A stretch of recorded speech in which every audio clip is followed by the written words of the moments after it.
Assalamualaikum warahmatullahi wabarakatuh. Perkenalkan nama saya Muhammad Rafi Fazlul Pasha dengan NIM 10241224070 dari kelas SI 4806. Pada video ini saya akan melakukan automated testing berdasarkan test case yang sudah dibuat sebelumnya. Dan test case ini mencakup fitur login, create, update, delete. Nah, pada bagian kali ini saya menggunakan Selenium IDE sebagai test case studionya. Kita masuk ke fitur pertama yaitu login. Login itu masukin password di sini dan juga emailnya. Saya sudah berhasil login dan ini adalah output dari test case studionya. Lanjut ke fitur berikutnya masih di login, tapi dengan email dan password yang salah. Kita logout dulu. Kita masukin misal ini terus. Di sini bakal menunjukkan correct username sama password karena belum diregister dan di sini uh, output dari test case studionya. Lanjut ke fitur berikutnya yaitu login dengan field kosong. Ini hapus dulu.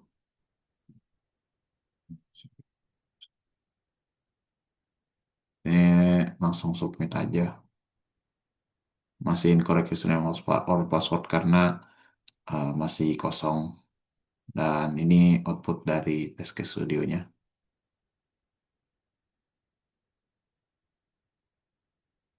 Lanjut ke fitur berikutnya yaitu membuat kontak baru dengan semua data yang valid. Di sini kita login dulu.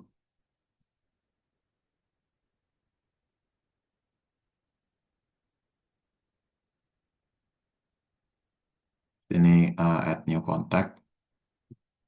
Sini isi first name, isi last name, isi tanggal lahir, email, nomor telepon, tempat tinggal, uh, kota, provinsi, kode pos dan juga negara. Ini langsung di submit aja. Di sini sudah masuk dan juga di sini juga ini adalah hasil dari uh, test case studionya.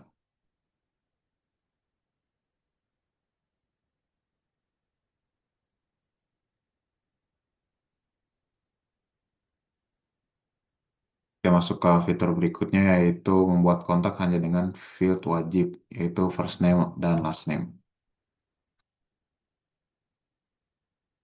Ini add new contact terus pencet Raffi misal Raffi Pasta submit.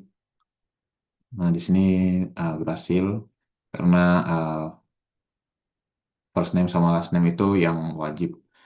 Cuma dua itu doang yang wajib diisi, jadi uh, berhasil dan ini adalah hasil dari test case studionya.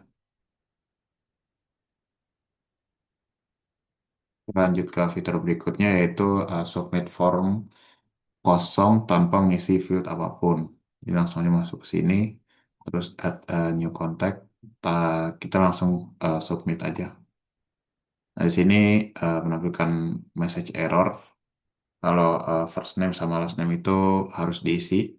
Dan di sini output dari test case studionya. Nah, di sini kita lanjut ke fitur submit. Kita lanjut ke masih di fitur create, yaitu submit form hanya dengan first name. Last name-nya kosong. Jadi kita cancel dulu. Kita pencet add a new contact. Terus kita cuma mengisi first name-nya aja, last name-nya enggak. Submit. Nah, di sini menampilkan teks error lagi karena last name-nya itu kosong, jadi harus diisi. Dan di sini itu ada output dari test case studionya. Oke, selanjutnya masuk ke fitur read. Yang pertama itu melihat daftar kontak. Misalnya kita pencet cancel. Nah, di sini sudah terlihat daftar kontak yang dibuat tadi. Di sini sudah terlihat ada dua. Dan masuk ke fitur selanjutnya, masih di fitur read, yaitu melihat detail kontak Raffi Pasha. Sini Raffi Pasha dipencet di mana aja bisa. Ting di masih di sekitar sini. Nah, di sini sudah terlihat mulai dari first name sampai ke country-nya. Dan ini ada uh, output dari test case studionya. Kita masuk ke fitur selanjutnya, yaitu melihat yaitu mengedit nomor telepon. Di sini pencet edit,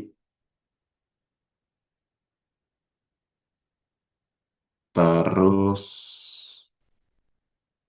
edit nomor telepon. Edit nomor telepon sama data kontak. Misal saya nomor telepon, misal ini jadi Bandung, terus submit. Nah, di sini sudah ganti untuk nomor teleponnya sama uh, kotanya. Dan di sini ada output dari hmm, test case studionya, mulai dari buka website, terus mengganti nomor telepon dan juga mengganti kotanya.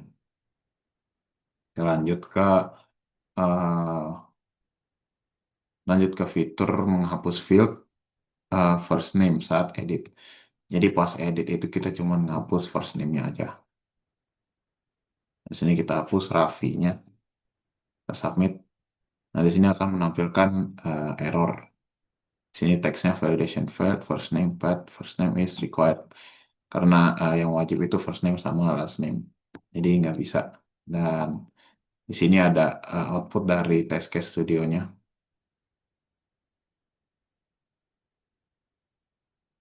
Dan selanjutnya ada yang terakhir itu fitur delete, yaitu menghapus kotak.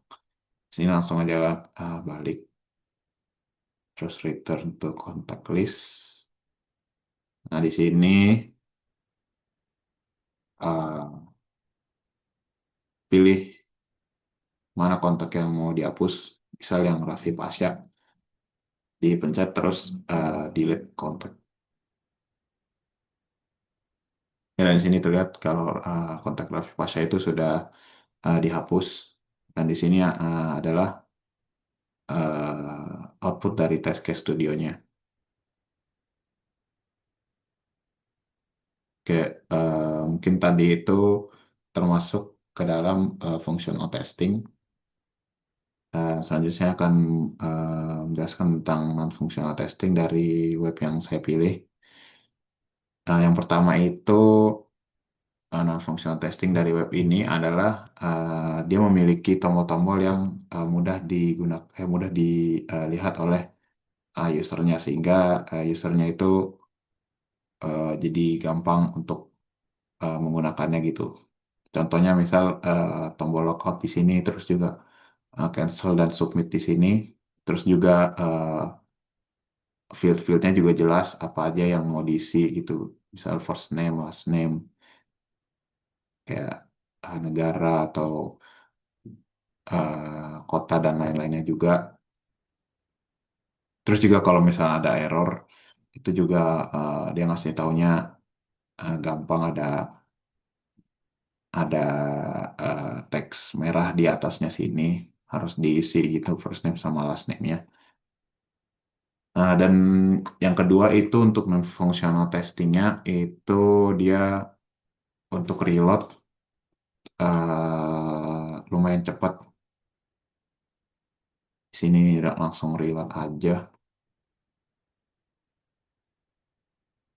Nah, di sini eh, statusnya 200 semua, itu berarti eh,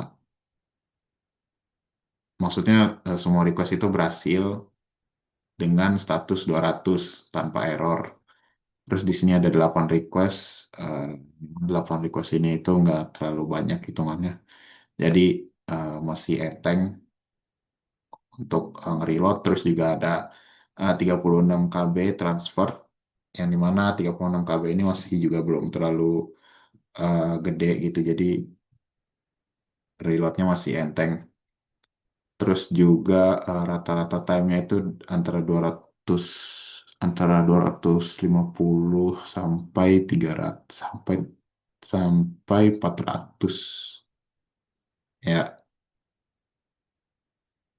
mungkin itu saja dari saya.